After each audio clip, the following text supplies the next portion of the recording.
Tinapay mula sa langit. A daily morning devotion with CRC Family.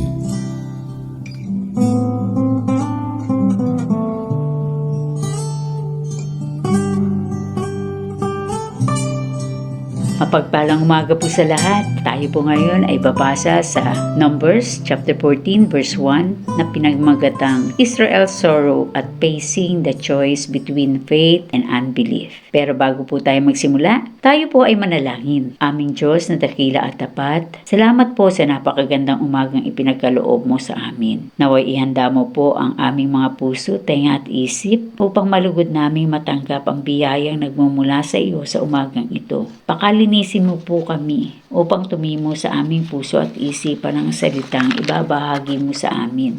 Sa araw na ito, sabutihin mo pong pangalan, Panginoong Yesus. Amen at Amen. Sa umaga pong ito, tayo po ay babasa sa chapter 14 verse 1, NIV po ang gamit ko. Sabi dito, That night all the peoples of the community raised their voices and wept aloud. Sa Tagalog naman po, nalungkot ang buong bayan ng Israel at magdamag na nag-iyakan. Bakit kaya sila nalungkot? At bakit kaya sila nag-iyakan?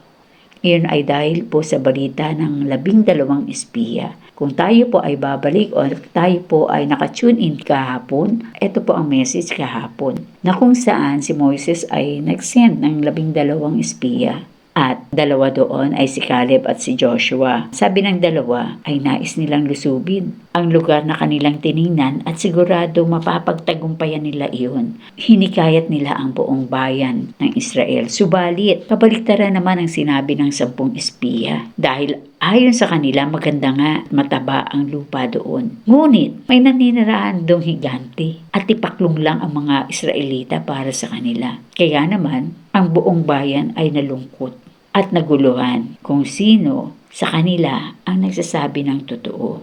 Kaya nung gabing iyon, sila ay nalungkot at umiyak dahil nawalan sila ng pag-asa at tiwala. Nagalit din sila sa ating Panginoon. Hindi nila naisip kung ano ang nagawa ng Diyos sa kanila nung sila ay nandun pa sa Ehipto. Kung paano sila inalis doon bilang alipin. Natakot sila sa mga Kananeo dahil akala nila malakas ang mga ito kaysa sa mga Ehipto na mas magaling kaysa sa mga Kananeo. Dito makikita natin na kung tayo ay walang tiwala sa Diyos, nariyan ang kahinaan at takot. At ang di nagpagtitiwala ng tao ay parang virus na madali o mabilis makahawa. Parang COVID ng mga nakaraan na pumapatay at nagpaparilisa ng bawat isa, di po ba? Kagaya ng mga Israelita na kulang sa pananampalataya o walang pananampalataya dahil sa katigasan niya ng kanilang ulo. Makarinig lang ng di kaaya-ayang balita, nabubuwal na. May kaharaping pagsubok, pinanghihinaan na. At pag sobrang tagok ang kinakaharap, tumatalikod na at kinamumuhian ng ating Panginoon. Nakalimutan na nila kung paano sila niligtas sa pamamagitan ng buhay ng ating Panginoong Jesus na naghihirap at namatay para sa ating lahat, para sa ating kaligtasan. Kaya mga kapatid, lagi nating isa puso ang pagtitiwala sa kalooban ng ating Panginoon kumpara sa ating sariling kakayanan. At lagi po nating isipin na ang pananampalataya ay nagbibigay ng kaginawahan sa gitna ng alalahanin. Ngunit kung wala tayong pananampalataya, tayo ay nakakaranas ng takot sa gitna ng kaginawahan. Ito rin ang nagtataas sa atin kung tayo ay lugmok. Ngunit, kung wala kang pananampalataya, ikaw ay hihilahing pababa habang ikaw ay nasa taas, di po ba?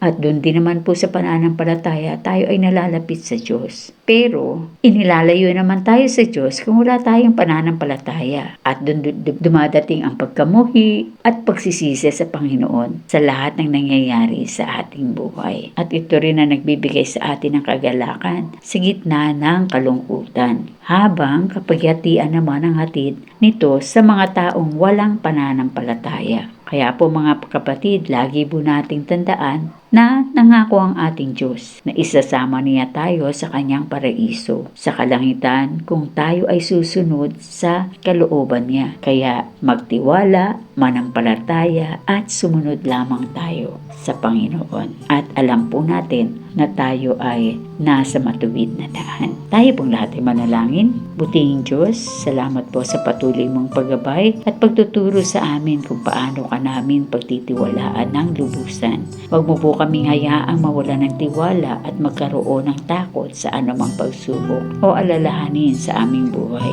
Ang nais po namin ay magkaroon ng takot sa iyo upang manatili kaming nakasunod at nagtitiwala sa kalooban mo. Salamat po sa mensaheng ibinahagi mo sa amin upang mas lumawig ang aming pananampalataya sa iyo, Panginoon. Ito po ang aming samot dalangin sa butihin mong pangalan, Panginoong Jesus. Amen at amen. Muli po mga kapatid, salamat po sa lahat ng nakinig sa umagang ito. Kayo po ay aking inaanyayahan na makinig muli bukas po sa 5:30 ng umaga dito sa programang Tinapay Mula sa Langit. Maaari nyo rin po itong ibahagi sa iba upang maging pagpapala din naman kayo sa kanila, di ba? Siya nga po pala, ito po ang inyong lingkod, Olivia Tayco Diskaya ng Antipolo DC na bumabati ng isang mapayapang umaga sa lahat. Sa Diyos po ang papuri. See you po tomorrow.